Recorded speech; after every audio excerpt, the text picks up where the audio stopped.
Hello there, and welcome to Sound and Vision ASMR. I'm back today with another video, and a video with a little bit of a difference, because as you can tell from my speaking voice, this is the first soft-spoken video I've made in probably a matter of years. It was mentioned and requested by a few different people over the last few uploads I made, so I decided to make this video soft-spoken throughout, and more specifically, as I mentioned last time, a soft-spoken reading of The Princess Bride, a book by William Goldman. The book is more famous for the film which was made of it in the 90s, which I've not seen, which I hope to see after reading this book. So far I've only got through the first 2 chapters. So yeah, I'm going to read to you in this soft-spoken voice, a bit like a bedtime story. I've often talked about how, for me and for a lot of other people, the idea of being read a story is a classic example of ASMR in real life, so hopefully I can give you some ASMR by doing this. I'm going to start with the first chapter, skipping the introduction, because as funny as the introduction is, it hasn't really got the same sort of fairy tale quality as the actual bulk of the book, and also it's a bit longer. So I'm going to start from chapter 1 and see how far I get in, say, 20 minutes. Also, I'm using this mini microphone, as I do all the time now, so I have to be contending with the book and holding the mic here. So, if you're sitting comfortably, I shall begin.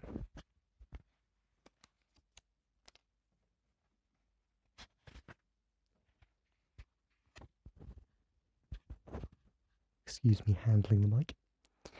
The first chapter is titled Chapter 1, The Bride, and excuse any mistakes I make when trying to read aloud.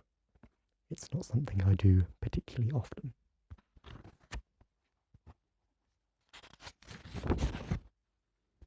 Anyway, enough rambling, I shall begin. The year that Buttercup was born, the most beautiful woman in the world was a French scullery maid named Annette. Annette worked in Paris for the Duke and Duchess de Guiche, and did not escape the Duke's notice that someone extraordinary was polishing the pewter. The Duke's notice did not escape the notice of the Duchess either, who was not very beautiful and not very rich, but plenty smart. The Duchess set about studying Annette and shortly found her adversary's tragic flaw: chocolate. Armed now, the Duchess set to work. The Palace de Guiche turned into a candy castle. Everywhere you looked, bonbons. There were piles of chocolate-covered mints in the drawing rooms, baskets of chocolate-covered nougats in the parlours. Annette never had a chance. Inside a season, she went from delicate to whopping. The Duke never glanced in her direction without sad bewilderment clouding his eyes. Annette, it might be noted, seemed only cheerier throughout her enlargement. She eventually married the pastry chef, and they both ate a lot until old age claimed them.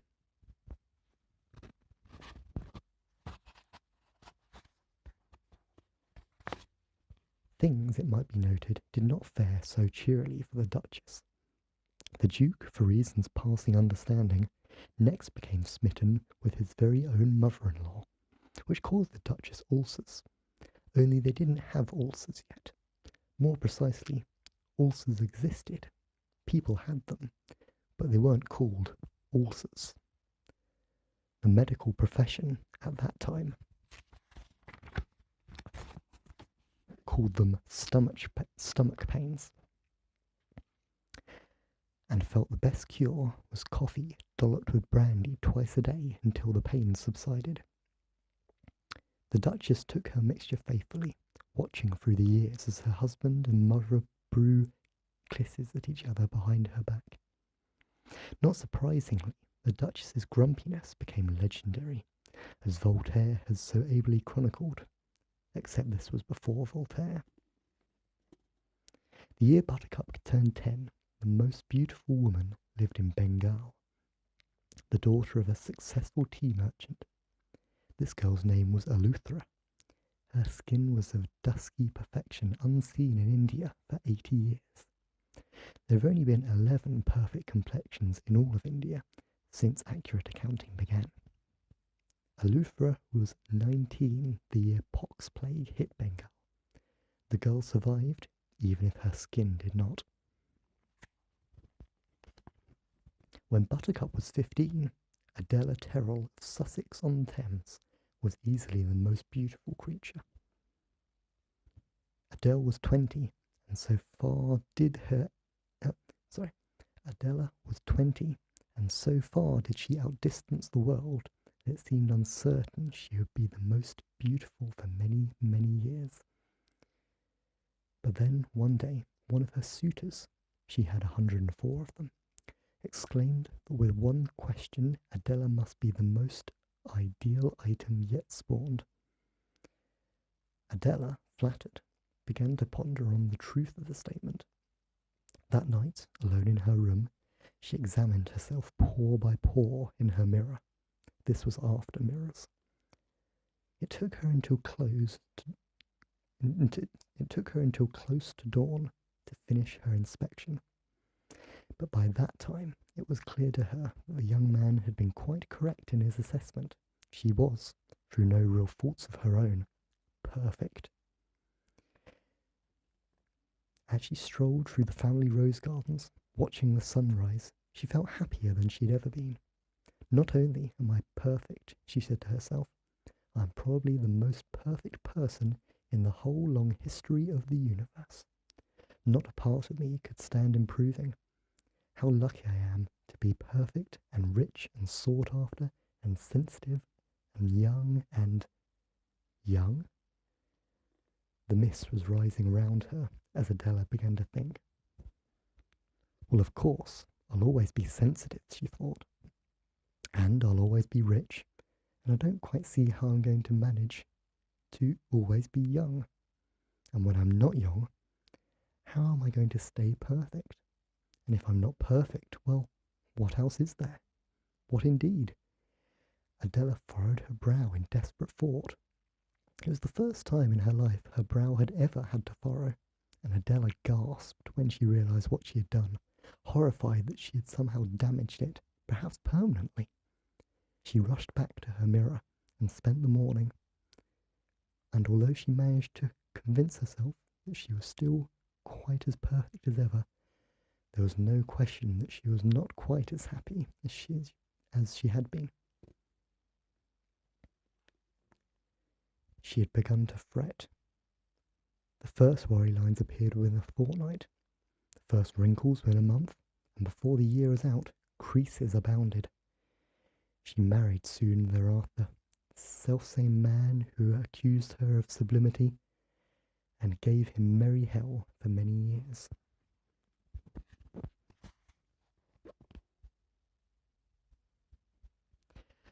Buttercup, of course, at 15, knew none of this, and if she had, she would have found it totally unfathomable. Sorry. How could someone care if she were the most beautiful woman in the world or not? What difference would it have made if you were only the third most beautiful or the sixth? Buttercup at this time was nowhere near that high, being barely in the top 20, and that primarily on potential. Certainly not on any particular care she took of herself. She hated to watch her face. She loathed the area behind her ears. She was sick of combing her hair and did so as little as possible. What she liked to do, preferred above all else really, was to ride her horse and taunt the farm boy. The horse's name was Horse. Buttercup was never long on imagination, and it came when she called it went where she steered it, and did what she told it. The farm boy did what she told him too. Actually, he was more of a young man now, but he had been a farm boy when, orphaned, he had come to work for her father, and Buttercup referred to him that way still. Farm boy, fetch me this. Get me that, farm boy. Quickly, lazy thing, trot now, or I'll tell you, father. Or I'll tell father. As you wish. That was all he ever answered. As you wish. Fetch that, farm boy. As you wish. Dry this, farm boy. As you wish. He lived in a hovel out near the animals, and according to Buttercup's mother, he kept clean. He even read when he had candles. I'll leave that lad an acre in my will, Buttercup's father was fond of saying. They had acres then. You'll spoil him, Buttercup's mother. Buttercup's mother always answered. He's slaved for many years. Hard work should be rewarded. Then, rather than continue the argument, they had arguments then too. They were both turned on their daughter. You didn't bathe, her father said. I did, from Buttercup. Not with water, her father continued. You reek like a stallion. I've been riding all day, Buttercup explained. You must bathe, Buttercup, her mother joined in. The boys don't like girls to smell of stables. Oh, the boys, Buttercup fairly exploded.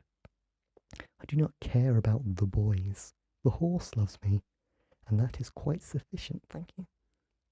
She said that speech out loud, and she said it often. But like it or not, things were beginning to happen. Shortly before her 16th birthday, Buttercup realised that it had been now more than a month since any girl in the village had spoken to her. She'd never much been close to girls, so the change was nothing sharp. But at least before there had been head nods exchanged when she rode through the village or along the cart tracks. But now, for no reason, there was nothing. A quick glance away as she approached, that was all. Buttercup cornered Cornelia one morning at the blacksmith's and asked about the silence. I should think, after what you've done, you'd have the courtesy not to pretend to ask, came from Cornelia.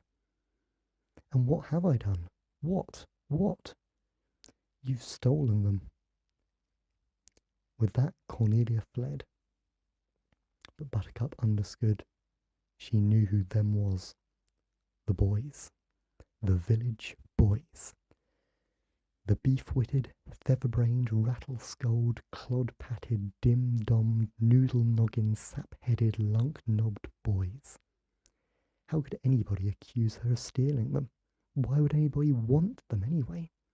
What good were they? All they did was pester and vex and annoy.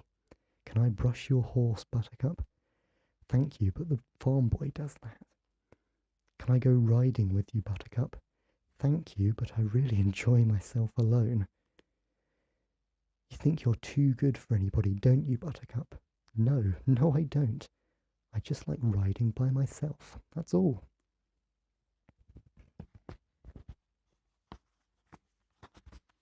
But throughout her 16th year, even this kind of talk gave way to stammering and flushing. And at the very best, questions about the weather. Do you think it's going to rain, Buttercup? I don't think so, the sky is blue. Well, it might rain. Yes, I suppose it might. You think you're too good for anybody, don't you, Buttercup? No, I just don't think it's going to rain, that's all. At nights, more often than not, they would congregate in the dark beyond her window and laugh about her. She ignored them. Usually the laughter would give way to insult. She paid them no mind. If they grew too damaging, the farm boy handled things, emerging silently from his hovel, thrashing a few things at them.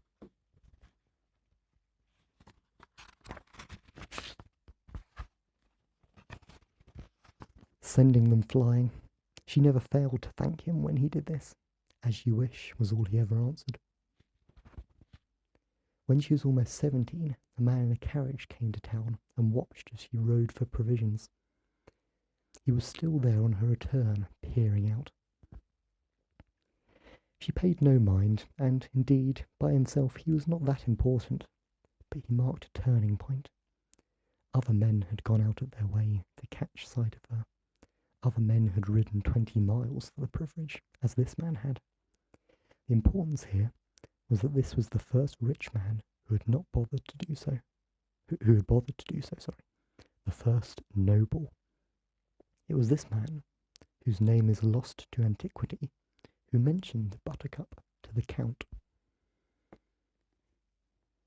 The land of Florin was set between where Sweden and Germany would eventually settle. This was before Europe. In theory, it was ruled by King Lotheron and his second wife, the Queen. But in fact, the king was barely hanging on and could only rarely tell day from night, and basically spent his time in muttering. He was very old. Every organ in his body had long since betrayed him, and most of his important decisions regarding Florin had a certain arbitrary quality that bothered many of the leading citizens. Prince Humperdinck actually ran things. If there had been a Europe, he would have been the most powerful man in it. Even as it was, nobody within 1,000 miles wanted to mess with him. The Count was Prince Humperdinck's only confidant. His last name was Rugen, but no one needed use it. He was the only count in the country, the title having bestowed by the prince as a birthday present some years before, the happening taking place naturally in one of the countess's parties. The countess was considerably younger than her husband. All of her clothes came from Paris. This was after Paris. And she had superb taste. This was after taste too, but only just. And since it was such a new thing, and since the countess was the only lady in all Florin to possess it, is it any wonder she was the leading hostess of the land?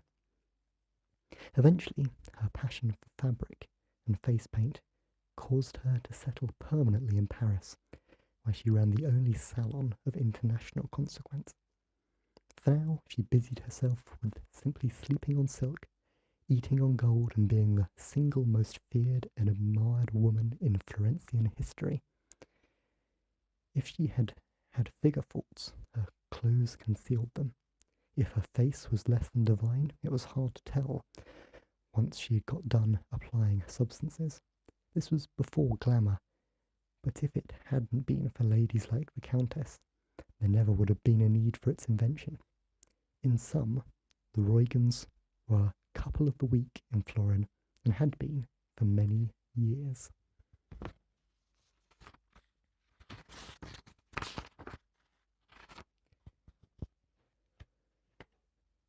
The first chapter then goes into a short abridgment.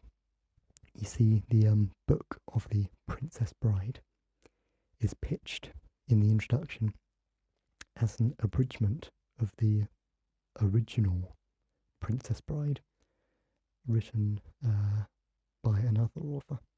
Of course, my understanding is that book and that author never existed.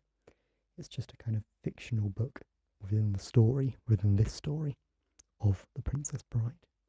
I don't know if that's something that features in the film also, but it's an interesting feature of reading this book, the fact that there's kind of running commentary going along, and gives the original book and this book itself a kind of legendary, mythic quality, as if you're reading an ancient story that's being retold. But in terms of reading the first chapter, I'll leave that around about there. I got about halfway through that first chapter, The Bride. If you guys enjoyed it, then obviously I can always do this again and continue reading from where I was, but I generally like to mix things up. I was quite pleased with the response I got in the last video. Didn't get loads of views, but got lots of comments talking about what I was doing, which is always better to see than anything else. Like, I don't really care about the numbers of views and subscribers, but if people are talking, saying they enjoyed it, then that's what matters to me. So once again, comment below anything you want to say if you enjoyed this, but mostly if you have any ideas or requests for future videos, in my last video I talked about reading The Princess Bride. A few people mentioned that they liked the idea, so I made sure I did it nice and quickly. So same principle. Anything you want to see me do again, any new ideas, put it down below and I'll try and get to it as soon as possible. Now I've got this new mini mic setup. So on that note, hope you enjoyed my reading of Princess Bride. Have a very good night, and until then, I'll hopefully see you soon. Goodbye.